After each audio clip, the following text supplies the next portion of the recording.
Praise the Lord. எனக்கு அன்பான தேவ பிள்ளையே, தேவ ஜனமே, ஆண்டவராகிய கர்த்தர் உங்கள் ஒவ்வொருவரோடு கூட தங்கியிருந்து அவர் உங்களை வழி நடத்துவாராக. இந்த நாளிலும் தேவனாகிய கர்த்தர் உங்களோடு கூட பேசுகிற அவருடைய வார்த்தை எபிரேயருக்கு எழுதின நிருபம் 3ஆம் அதிகாரம் 19வது வசனத்திலே வாசிக்கிறோம். ஆதலால் அவ்விசுவாசத்தினாலே அவர்கள் அதில் பிரவேசிக்க கூடாமற் போனார்கள் என்று பார்க்கிறோம்.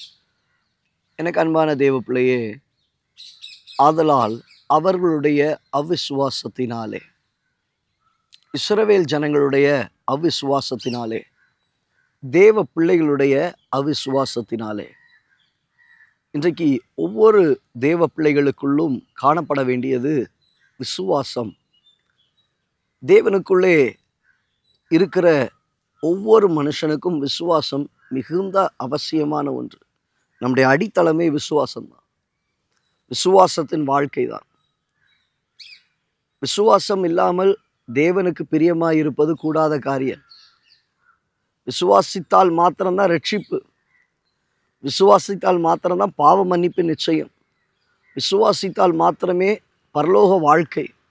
விசுவாசித்தால் மாத்திரமே தேவனை கண்டடைய முடியும்.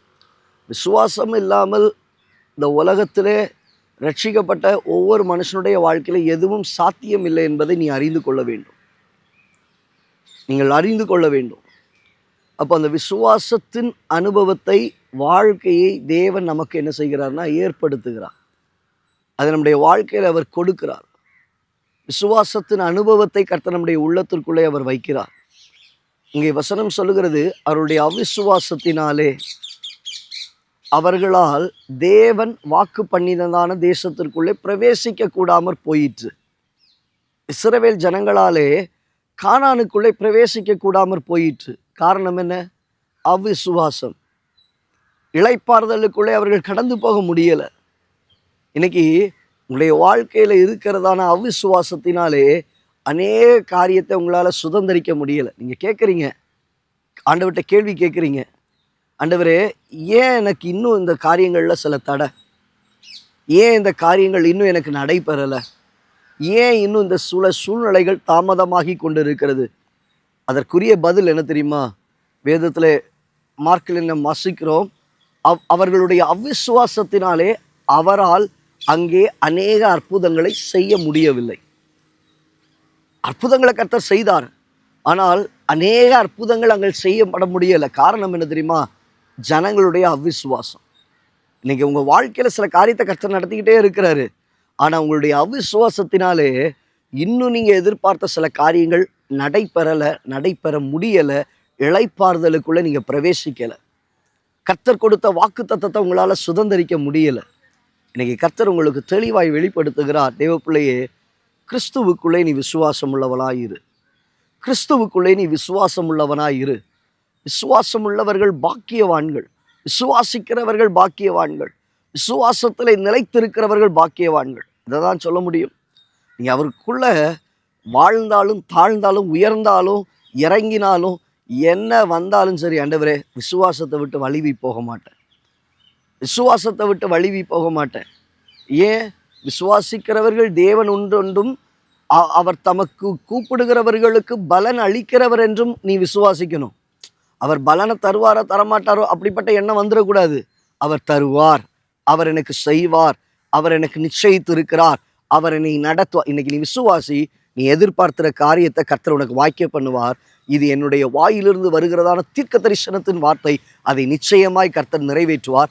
நீயும் சாட்சியாய் நிற்பாய். எஸ், நீயும் சாட்சியாய் நிற்பாய். கர்த்தர் உங்களை சாட்சியாக நிற்க பண்ணுவார். நீ விசுவாசி. உன் சரீரத்தில் இருக்கிற அந்த பலவீனத்தை கர்த்தர் இன்னைக்கு மாற்றுவார். கடந்த நாளில் ஒரு சகோதரி அவருடைய சரீரத்தில் சில அலர்ஜி நிமித்தமாய் பாதிக்கப்பட்டார்கள். கிட்டத்தட்ட 2-3 மாதங்கள் அவர்களுக்கு ரொம்ப பாதிப்பு. அந்த நேரத்தில் அவர்கள் ஜெபித்த காரியம், அஸ்டர் என் சரீரத்தில் இப்படிப்பட்ட சில பலவீனம், நான் என்ன செய்கிறதுன்னு எனக்கு தெரியலை. இப்போ நான் உங்களுக்கு கூப்பிட்டேன், நீங்கள் விசுவாசிக்கிறீங்களா? ஆண்டவர் அற்புதத்தை செய்வார் என்பதை உங்களால் விசுவாசிக்க முடியுமா? என்ன எடுத்தேன், ஜோம் பண்ணேன், அவங்க கையில் கொடுத்தேன்.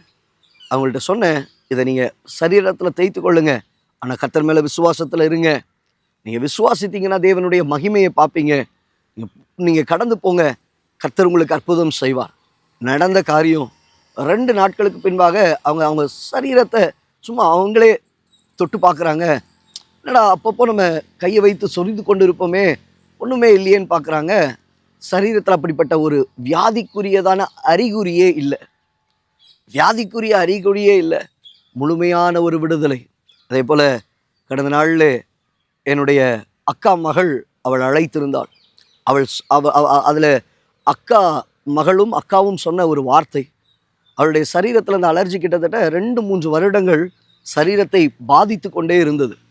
ஆனால் ஒரு குறிப்பிட்ட நேரத்தில் அக்கா சொல்லியிருக்கிறாங்க, நீ போய் ப்ரேயர் பண்ணு, ஆண்டவர் உனக்கு சுகத்தை தருவார்.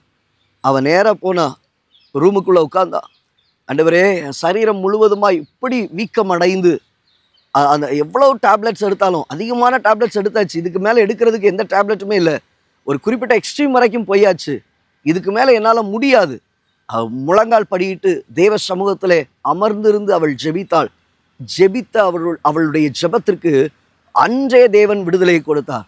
அவன் சந்தோஷத்தோடு சொன்ன ஒரு காரியம் என்ன தெரியுமா, இதுவரையிலும் ஒரு சிக்கன் கூட சாப்பிட முடியாது, ஒரு நான்வெஜ் ஐட்டம் எடுக்க முடியாது, விரும்பின ஆகாரத்தை எடுக்க முடியாது, ஆனால் கர்த்தருடைய கிருபையினாலே பூரண சுகத்தை ஒரே ராத்திரியில கர்த்தர் கொடுத்தார். தேவ பிள்ளையே, உன்னுடைய விசுவாசம் உலகத்தை ஜெயிக்கும். உன்னுடைய விசுவாசம் உன் வாழ்க்கையில் இருக்கிறதான காரியங்களை மாற்றி அமைக்கும். அவர்களுடைய அவிசுவாசத்தினாலே அங்கே தேவன் அவர்களுக்கு வைத்திருந்ததான இடத்தை, இளைப்பாறுதலை, கானானை சுதந்திரிக்க கூடாமற் அது தள்ளிச் சென்று சொல்லி பார்க்கிறோம். தேவனால் அநேக அற்புதங்களையும் செய்ய முடியவில்லை என்று சொல்லி பார்க்கிறோம். இன்னைக்கு ஆண்டவர்கிட்ட கேளுங்க, ஆண்டவரே நான் விசுவாசிக்கிறேன், என் சரீரத்தில் ஒரு விடுதலையை தருவீராக. நான் விசுவாசிக்கிறேன், என் வாழ்க்கையில் ஒரு விடுதலையை தருவீராக. நான் விசுவாசிக்கிறேன், நான் எதிர்பார்த்திருக்கிற காரியங்களிலே என் குடும்பத்தில் ஒரு அற்புதத்தை செய்வீராக. நான் விசுவாசிக்கிறேன், என் சொத்தின் காரியங்களிலே ஒரு மாற்றத்தை தருவீராக. என் தேவனீர் எனக்கு அற்புதங்களை செய்வீராக. நிச்சயமாய் தேவன் உங்கள் வாழ்க்கையில் மகத்துவமான காரியங்களை, அற்புதங்களை அவர் செய்வார். கண்களை மூடி ஜெபிக்கலாமா? நல்ல தகப்பனே, உம்மை நாங்கள் துதிக்கிறோம். நம்முடைய இரத்தத்தினாலே எங்களை குடும்பங்களை வேலியடைக்கிறவர், அற்புதங்களை செய்கிற தேவன் நீர். ஆதலால் அவிசுவாசத்து நிமித்தமாய் அவர்களால் அந்த தேசத்தில் பிரவேசிக்க கூடாமற் போயிற்று என்று சொல்லி பார்க்கிறோம். அந்த அனுபவங்கள் மாறுவதாக, அவிசுவாசத்தின் சூழ்நிலைகள் மாறுவதாக. இவைகளெல்லாம் திருஷ்டாந்தமாக எழுதப்பட்டிருக்கிறது. அவிசுவாசம் எங்கள் வாழ்க்கையை விட்டு நீங்கட்டும். விசுவாசத்தின் அனுபவத்தை தாரும். கர்த்தருக்குள்ளே நிலைத்திருந்து ஓடுவதற்கும் ஸ்திரப்பட்டிருப்பதற்கும் சகலவற்றையும் சுதந்தரிப்பதற்கு கிருபை தருவீராக. இயேசுவின் நாமத்தில் பிதாவே, ஆமென். God bless you. God bless you.